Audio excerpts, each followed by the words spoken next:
শ্যামনগরে দাঁড়িপাল্লার প্রার্থী কাজী নজরুল ইসলামের দোয়া কামনা ও মতবিনিময় সভা অনুষ্ঠিত।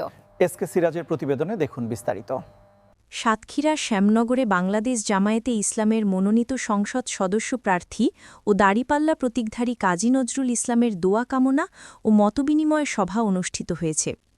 বুধবার সকাল থেকে দিনব্যাপী তিনি উপজেলার বিভিন্ন শিক্ষা প্রতিষ্ঠান, স্বাস্থ্য কমপ্লেক্স ও ব্যবসা প্রতিষ্ঠানে গিয়ে শিক্ষক, শিক্ষার্থী, চিকিৎসক, ব্যবসায়ী ও সাধারণ মানুষের সঙ্গে মতবিনিময় করেন এবং তাদের কাছে দোয়া কামনা করেন।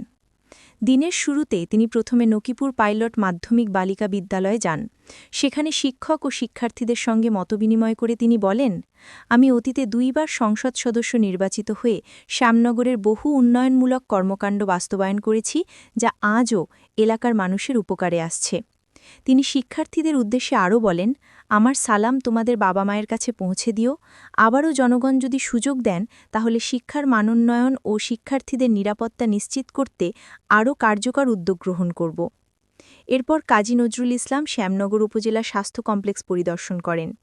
সেখানে পরিবার পরিকল্পনা কর্মকর্তা ডাক্তার জিয়াউর রহমান ও আরএমও ডাক্তার তরিকুল ইসলামের সঙ্গে সৌজন্য সাক্ষাৎ ও মতবিনিময় করেন তিনি।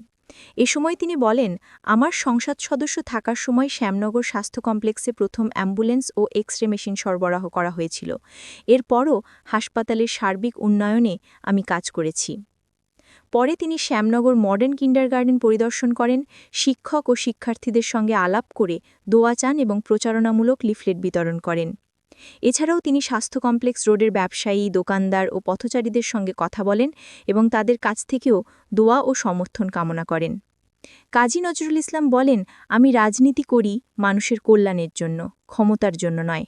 অতীতে যেভাবে উন্নয়ন করেছি, ভবিষ্যতেও জনগণ পাশে থাকলে শ্যামনগরকে আরও এগিয়ে নিয়ে যাব।